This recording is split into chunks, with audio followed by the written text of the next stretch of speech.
నా పేరు గునుపే భరత్, జగ్గంపేట నియోజకవర్గం. నేను రాష్ట్ర తెలుగుదేశం పార్టీ ఎస్ఎస్ఎల్ కార్యదర్శి.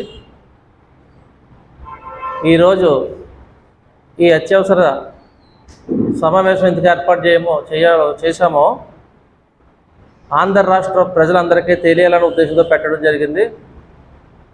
మొన్నటి రోజున మాజీ ముఖ్యమంత్రి వైసీపీ రాష్ట్ర అధ్యక్షుడైనటువంటి జగన్మోహన్ రెడ్డి గారు ఓదార్పు యాత్ర పేరుతో ఎప్పుడో మరి బెట్టింగ్లో 30 కోట్లు జోదమాడి పోగొట్టుకొని సూసైడ్ చేసుకున్నటువంటి వ్యక్తికి మరి ఆయన ఏదో స్వతంత్ర సమర యోధుల్లాగా భావించి దేశానికి స్వతంత్రం తీసుకొచ్చినటువంటి వ్యక్తి అన్న ఉద్దేశంతో ఆ పద్ధతిలో ఆయన విగ్రహావిష్కరణకే ఈయన మందు మార్గాలతో వెళ్ళడం జరిగింది.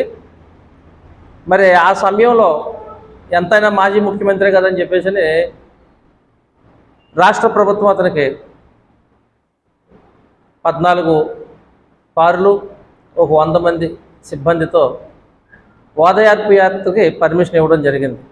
కానీ ప్రభుత్వ నిబంధనలను ఉల్లంఘించి ఇతని ఇష్టానురాజ్యంగా కొంతమందిని యువతని మరి బ్లేడ్ బ్యాచ్, గంజా బ్యాచ్ని వీళ్ళందరినీ పెట్టి వేలాది మందితో మరి అక్కడ మరి పల్నాడు జిల్లా సత్తెనపల్లి రెంటుపాళ్ళు అనే విలేజ్ వెళ్ళడం జరిగింది. ఆ సమయంలో మరి సింగయ్య అనే వృద్ధుడు మరి వైసీపీ పార్టీకి చెందినటువంటి వ్యక్తి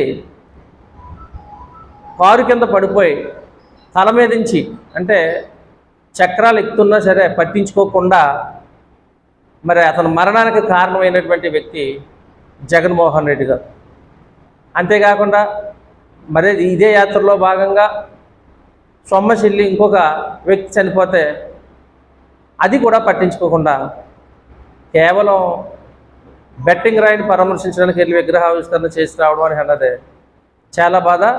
ఈరోజు మరి కారు కింద నలిగి దుర్భరమైనటువంటి మరణం పొందినటువంటి ఆ వ్యక్తిని ఈయన ఏమాత్రం కూడా పరామర్శించలేదు సరికదా, నాకు తెలీదు అన్నట్టుగా అబద్ధమాడి బూటకమాడి చేశారు. చివరికి దాని మీద రాష్ట్ర ప్రభుత్వం మరి సీసీ ఫుటేజ్లు, వీడియోలు, డ్రోన్ కెమెరాల ద్వారా ప్రత్యేకమైనటువంటి దర్యాప్తు జరిపితే ఈ మహానుభావుడు డైరెక్ట్గా కారు బయట నిలబడి, డోర్ మీద నిలబడి వారి అభిమానులందరికీ నమస్కారాలు పెట్టుకుంటుండగానే తన పీక మించి పోయింది. అతను చాలా దారుణంగా చనిపోవడం జరిగింది. ఈ విషయాన్ని ఒక బాధ్యత కలిగినటువంటి మాజీ ముఖ్యమంత్రి అయ్యి ఉండి ఎందుకు గోప్యంగా ఉంచాడు? వాళ్ళ కార్యకర్తే కదా.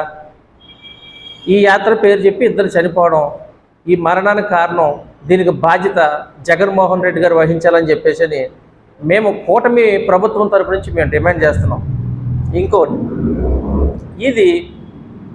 ఇదే కార్యక్రమాన్ని వేరే కార్యక్రమాలు ఏమైనా ఉండేలా ఉంటాయి వెంటనే అంబటి రాంబాబు కానీ, లేదా బొత్స సత్యనారాయణ గారు కానీ, గుడివాడ అమర్నాథ్ గారు కానీ, లేకపోతే రోజా గారు కానీ, శ్యామల గారు కానీ, ఇంకా కొంతమంది ఇదే పని మీద ప్రెస్ మీట్ పెట్టేసేసి రాష్ట్ర ప్రభుత్వం ఏ తప్పు చేయకపోయినా అది చేసేసారు, ఇది చేశారని చెప్పేసి దుష్ప్రచారం చేసే ఈ వ్యక్తులు ఈరోజు వాళ్ళ నాయకుడు చేసినటువంటి తప్పు, ఇది తప్పు, మనిషిని చంపేసిన తర్వాత మనం గోప్యంగా ఉంచకూడదు, ఇది చట్టరీత్యా నేరం, పైగా మన కార్యకర్తే కదా, ఇది ఎంతవరకు కరెక్ట్ అని చెప్పేసి వీళ్ళు ఎవరు కూడా ప్రెస్ మీట్ పెట్టి ఖండించలేదు. జగన్మోహన్ రెడ్డి కూడా ఖండించలేదు. అది కాకుండా ఈ సాక్షి మీడియా, మరి వైసీపీకి అనుకూలమైనటువంటి కొన్ని మీడియాలు ఇది కేవలం రాష్ట్ర ప్రభుత్వం తప్పిదమే, క్రౌడ్ ఎక్కువైపోయింది, తగినటువంటి పోలీసు సెక్యూరిటీ ఇవ్వలేదు అని చెప్పేసి అంటున్నారు. అతను ఏం ప్రతిపక్ష నాయకుడు కాదు, అతను నచ్చినట్టు ఇచ్చేస్తాయి, పోలీసులకు బోల్డ్ పనులు ఉంటుంటాయి. అతను కేవలం ఒక రాష్ట్ర పార్టీకి అధ్యక్షుడు మాత్రమే, అంతే తప్ప ఈయన ప్రతిపక్ష నాయకుడు కాదు, ఆయన చేసేది గొప్ప కార్యక్రమం కూడా కాదు. కానీ మరి ఈ విషయంలో మేము పార్టీ తరపున చాలా తీవ్రంగా ఖండిస్తున్నాం. ఒక మనిషిని చంపే అధికారం నీకు ఎవరిచ్చారు? ఓదార్పు యాత్ర పేరుతో నీ ఇష్టానుసారంగా తిరిగి రాష్ట్రంలో అరాచకాలు గొడవలు సృష్టించడానికి చూస్తున్నావు. నువ్వు ఎప్పుడైతే ఇది క్లిప్పింగ్స్ దొరికాయో నీ భాగవతం అంతా బయటపడిపోతుందన్న ఉద్దేశంతో మళ్ళీ యువత పోరు అని చెప్పేసి పెట్టుకొచ్చావు. మొన్నేమో అదేదో పోరు అన్నాం, ఇప్పుడేమో యువత పోరు అంటున్నాం. పోరు ఏమీ ఉండదు, ఇక అంతా అయిపోయింది. కనుక డైవర్ట్ పాలిటిక్స్ మానేసి నీ తప్పు నొప్పుకో. రాష్ట్రంలో ఇంకెక్కడో తిరగొద్దు. నువ్వు తిరగడం వల్ల మరి ప్రతి ప్రాణం కూడా చాలా విలువైంది. మరి రాష్ట్ర ప్రజల ప్రాణాలు కాపాడే బాధ్యత రాష్ట్ర ప్రభుత్వానికి ఉంది. కనుక నీ ఇష్టాసారంగా ఎక్కడ పడితే అక్కడ అర్థం పర్థం లేని మీటింగ్లు పెట్టేసేసి హెచ్చరికలు జారీ చేయడం, రఫా మేకపోతునే శాతం అంకాలమ్మ గుడి గట్ట అని చెప్పేసి అంటే మేకపోతు కింద వేసేయడానికి ఇక్కడ బలి కావడానికి ఎవరో సిద్ధంగా లేరు. కనుక ఇలాంటి డైలాగులు మారాయి. మీ వెర్షన్ ఎలాగ ఉందంటే రేపే ఎలక్షన్ పెడితే ఎల్లుడి ప్రమాణం స్వీకారం చేసేస్తే ఈ కూటమి నాయకులందరినీ రాష్ట్రంలో లేకుండా చంపేద్దారని చెప్పేసి పాపం పగటకల్లోకి అంటున్నారు.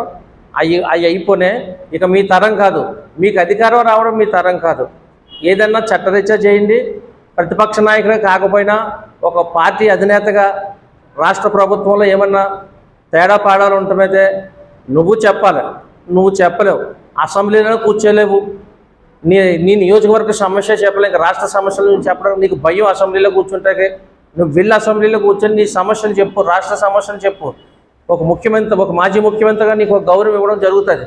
అంతే తప్ప నువ్వు కొంతమంది ఆగతాయిలు వేసేసుకొని మీ ఇష్టసరంగా చేసేసి రాష్ట్ర ప్రజల భయభ్రాంతులు గుర్తు చేసేసి ఏదో అల్లిపించేస్తే